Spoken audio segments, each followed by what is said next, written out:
Assalamualaikum warahmatullahi wabarakatuh. Syukur alhamdulillah kita masih bisa dipertemukan kembali melalui channel ini. Sholawat dan salam tetap tercurahkan kepada junjungan kita Nabi besar Muhammad Sallallahu Alaihi Wasallam. Allahumma sholli ala Sayyidina Muhammad wa ala ali Sayyidina Muhammad. Semoga sahabat-sahabatku semuanya yang menonton video ini dipanjangkan umurnya, dilapangkan rezekinya, dan diampuni dosa-dosanya. Amin ya robbal alamin. Sahabat beriman, berikut ini adalah adab suami terhadap istri dalam Islam. Dalam hubungan suami istri, seringkali mengalami kekeliruan mengenai hak dan kewajiban. Selama ini, nilai-nilai yang marak di masyarakat adalah istri dituntut untuk menaati perintah suami tanpa diimbangi dengan pemenuhan hak istri. Agama Islam sendiri mengajarkan kedudukan suami dan istri dalam sebuah pernikahan, yakni sama dan setara. Sebab saat hak dan kewajiban terpenuhi, tentu akan tercipta rumah tangga yang sakinah, mawaddah, dan warohmah. Imam Al-Ghazali dalam kitabnya berjudul Al-Adab Fidin dalam Majmu'ah Rasail Al-Imam Al-Ghazali menjelaskan mengenai apa saja adab seorang suami terhadap istrinya. Adab suami terhadap istri yakni berinteraksi dengan baik, bertutur kata yang lembut, menunjukkan cinta kasih, bersikap lapang ketika sendiri, tidak terlalu sering mempersoalkan kesalahan, memaafkan jika istri berbuat salah, menjaga harta istri, tidak banyak mendebat, mengeluarkan biaya untuk kebutuhan istri secara tidak bakhil, memuliakan keluarga istri, dan senantiasa memberi janji yang baik dan selalu bersemangat terhadap istri. Sahabat beriman, berikut adalah bentuk adab suami istri yang harus kita ketahui. Yang pertama, ada beberapa bentuk adab suami yang diajarkan oleh Al-Quran dan hadis. Jika adab ini dikerjakan atas izin Allah, maka para suami akan dicap sebagai suami yang ideal. Memperlakukan istri sebaik-baiknya. Seorang suami haruslah mempunyai sifat serta perilaku yang baik kepada istrinya. Ditambah lagi dengan ikatan suci pernikahan, maka ketika itu pula suami berjanji tak hanya di hadapan keluarga, tapi juga di hadapan Allah Subhanahu wa Ta'ala akan membahagiakan istrinya. Sebagaimana At-Tirmizi meriwayatkan dari Nabi Shallallahu Alaihi Wasallam, ingatlah, berbuat baiklah kepada wanita, sebab mereka itu bagaikan tawanan di sisi kalian. Kalian tidak berkuasa terhadap mereka sedikit pun selain itu, kecuali bila mereka melakukan perbuatan nista. Jika mereka melakukannya, maka tinggalkanlah mereka di tempat tidur mereka dan pukullah mereka dengan pukulan yang tidak melukai. Jika ia mentaati kalian, maka janganlah berbuat aniaya terhadap mereka. Mereka pun tidak boleh memasukkan siapa yang tidak kalian sukai ke tempat tidur dan rumah kalian. Ketahuilah bahwa hak mereka atas kalian adalah kalian berbuat baik kepada mereka dengan mencukupi pakaian dan makanan mereka. Yang kedua, menjadi kepala rumah tangga yang baik. Salah satu ciri pemimpin yang baik adalah selalu adanya musyawarah. Setiap keputusan yang menyangkut rumah tangga sebaiknya dimusyawarahkan dengan sang istri dan mendengarkan pendapatnya. Kemudian yang terpenting adalah seorang pemimpin harus menjaga keluarganya dari perbuatan-perbuatan yang dilarang oleh Allah Subhanahu wa Ta'ala. Selalu ingatkan istri dan anak-anakmu untuk melakukan ibadah dan mendekatkan diri kepada Allah Subhanahu wa Ta'ala. Allah berfirman dalam surat At-Tahrim ayat 6 yang artinya, wahai orang-orang yang beriman, peliharalah dirimu dan keluargamu dari api neraka yang bahan bakarnya adalah manusia dan batu. Penjaganya adalah malaikat-malaikat yang kasar dan keras yang tidak durhaka kepada Allah terhadap apa yang Dia perintahkan kepada mereka dan selalu mengerjakan apa yang diperintahkan. Yang ketiga adalah memberi nafkah kepada keluarga. Pemberian nafkah adalah bentuk keseriusan dari seorang suami sebagai pemimpin rumah tangga. Suami harus benar-benar serius memperhatikan sandang, pangan, dan papan bagi istri dan juga anaknya.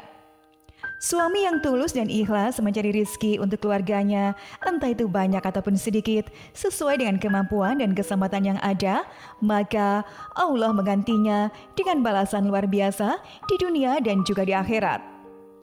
Seperti perkataan beberapa hadis Nabi di bawah ini. Dari Abu Hurairah, Nabi SAW bersabda, 1 dinar yang engkau keluarkan di jalan Allah, lalu 1 dinar yang engkau keluarkan untuk memerdekakan seorang budak, lalu 1 dinar yang engkau keluarkan untuk 1 orang miskin, dibandingkan dengan 1 dinar yang engkau nafkahkan untuk keluargamu, maka pahalanya lebih besar daripada amalan kebaikan yang disebutkan tadi. Hadis riwayat Muslim. Sedangkan dalam hadis lain, Nabi bersabda, sungguh tidaklah engkau menginfakkan nafkah harta dengan tujuan mengharapkan atau melihat wajah Allah pada hari kiamat nanti, kecuali kamu akan mendapatkan ganjaran pahala yang besar sampai pun makanan yang kamu berikan kepada istrimu. Hadis riwayat Bukhari. Yang kelima adalah membantu pekerjaan rumah. Ada persepsi umum yang mengatakan bahwa suami bekerja di luar rumah dan istri harus bekerja mengurus rumah. Jika hal itu terjadi, ada kesalahpahaman yang patut untuk diluruskan. Suami istri adalah partner yang bersama-sama menjalankan sebuah rumah tangga. Keduanya dianjurkan untuk saling membantu pekerjaannya masing-masing jika memang harus dilakukan. Berkaca dari rumah tangga Rasulullah, di tengah kesibukannya berdakwah, beliau pun tidak lupa mengerjakan pekerjaan rumah tangga seperti menyiapkan makanan, menjahit sandal, dan lainnya. Seperti hadis berikut. Urwah berkata kepada Aisyah, "Wahai Ummul Mukminin, apakah yang dikerjakan Rasulullah?" Ketika ia bersamamu di rumahmu, Aisyah pun berkata, ia melakukan seperti apa yang dilakukan oleh salah seorang dari kalian jika sedang membantu istrinya. Ia memperbaiki sendalnya, menjahit bajunya, dan mengangkat air ember. Hadis riwayat Ibnu Hibban. Yang kelima adalah memiliki etika yang baik. Etika yang baik di sini berkaitan dengan ucapan, tindakan, sikap, dan sifat. Salah satu bentuk etika yang baik adalah tidak melakukan kekerasan. Seperti Rasulullah yang tidak pernah memukul pembantunya, terlebih istrinya. Sayyidah Aisyah berkata, Rasulullah sama sekali tidak pernah memukul siapapun dengan tangannya, baik itu pelayan beliau maupun perempuan, kecuali saat berjihad di jalan Allah. Hadis riwayat Muslim. Bahkan Rasulullah mengingatkan para suami untuk tidak memukul istri mereka dan menyindir mereka yang melakukannya. Beliau bersabda, janganlah salah seorang dari kalian memukul istrinya seperti ia memukul seorang budak, sedangkan di penghujung hari ia pun menggaulinya. Hadis riwayat Bukhari. Yang keenam adalah menggunakan cara baik untuk menasihati istri. Khusus untuk suami, jika istri melakukan kesalahan, hendaklah bersabar. Jika kesalahannya dilakukan istri tidak ditanggapi dengan baik, justru akan melukai hati istri dan memperkeruh suasana. Adapun hadis yang menjelaskan bagaimana cara menasihati perempuan yang benar dari Abu Hurairah berkata bahwa Rasulullah bersabda, istri itu terkadang seperti tulang rusuk yang bengkok dan keras. Jika kamu luruskan, kamu bisa mematahkannya. Namun jika kamu biarkan dan tetap menikmatinya, maka kamu menikmati seseorang yang ada kebengkokan atau kekurangan dalam dirinya. Sahih Bukhari. Dari hadis tersebut dapat disimpulkan, jika ingin menasihati istri, hendaklah dengan cara yang baik. Jika suami terlalu kasar, maka akan ada perasaan yang patah dari istrinya. Yang ketujuh adalah tulus mencintai istri. Seorang istri akan senang jika ia dicintai karena Allah SWT, bukan karena harta, rupa, atau nasabnya. Seperti Rasulullah yang senantiasa mencintai istrinya. Hal ini dijelaskan dalam hadis Nabi. Suatu ketika Amr bin As bertanya kepada Rasulullah SAW, "Wahai Rasulullah, siapakah manusia yang paling kau cintai?" Beliau pun menjawab, "Aisyah." "Dari kalangan laki-laki?" tanya Amr. Beliau pun menjawab, "Bapaknya." Hadis riwayat Bukhari dan Muslim. Yang kedelapan adalah setia pada istri. Kesetiaan adalah suasana hati yang tidak bisa meninggalkan sesuatu yang sudah menjadi bagian dalam hidupnya.